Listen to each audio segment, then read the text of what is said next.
Jean, chapitre 10. En vérité, je vous le dis, celui qui n'entre pas dans l'enclos des brebis par la porte, mais s'y introduit par un autre endroit est un voleur et un brigand. Mais celui qui entre par la porte est le berger des brebis. Le gardien lui ouvre et les brebis écoutent sa voix. Il appelle par leur nom les brebis qui lui appartiennent et il les conduit dehors. Lorsqu'il les a toutes fait sortir, il marche devant elles et les brebis le suivent, parce qu'elles connaissent sa voix. Elles ne suivront pas un étranger, mais elles fuiront au contraire loin de lui, parce qu'elles ne connaissent pas la voix des étrangers. Jésus leur dit cette parabole, mais ils ne comprirent pas de quoi il leur parlait.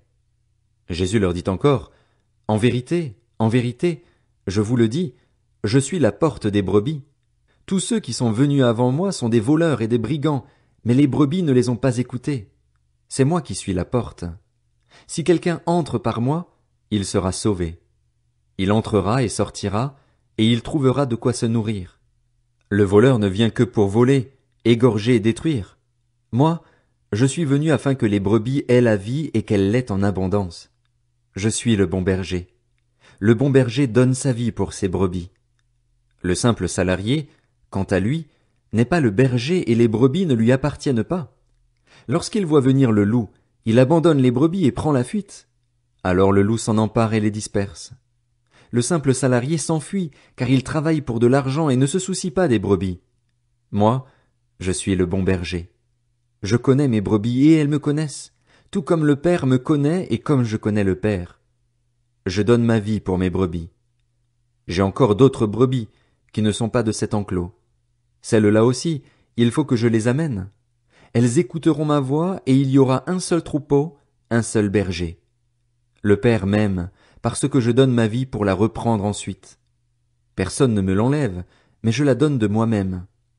J'ai le pouvoir de la donner et j'ai le pouvoir de la reprendre. Tel est l'ordre que j'ai reçu de mon Père.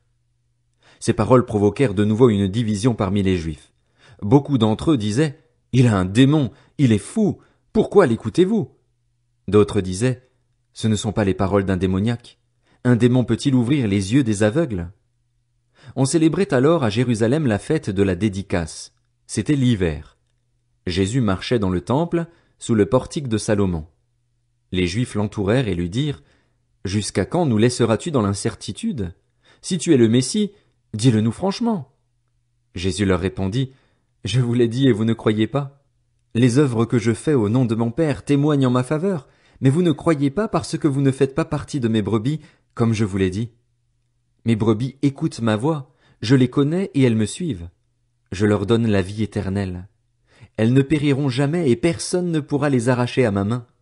Mon Père, qui me les a donnés, est plus grand que tous et personne ne peut les arracher à la main de mon Père. Le Père et moi, nous sommes un. » Alors les Juifs prirent de nouveau des pierres pour le lapider. Jésus leur dit, « Je vous ai fait voir beaucoup de belles œuvres qui viennent de mon Père. À cause de laquelle me lapidez-vous? » Les Juifs lui répondirent, « Ce n'est pas pour une belle œuvre que nous te lapidons, mais pour un blasphème, parce que toi, qui es un être humain, tu te fais Dieu. » Jésus leur répondit, « N'est-il pas écrit dans votre loi, j'ai dit, vous êtes des dieux?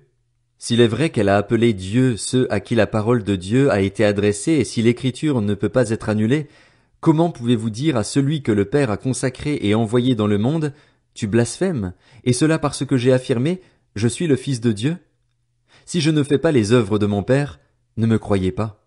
Mais si je les fais, même si vous ne me croyez pas, croyez à ces œuvres afin de savoir et de reconnaître que le Père est en moi et que je suis en lui. » Voilà pourquoi ils cherchaient encore à l'arrêter, mais il leur échappa. Jésus retourna de l'autre côté du Jourdain, à l'endroit où Jean avait d'abord baptisé, et il y resta.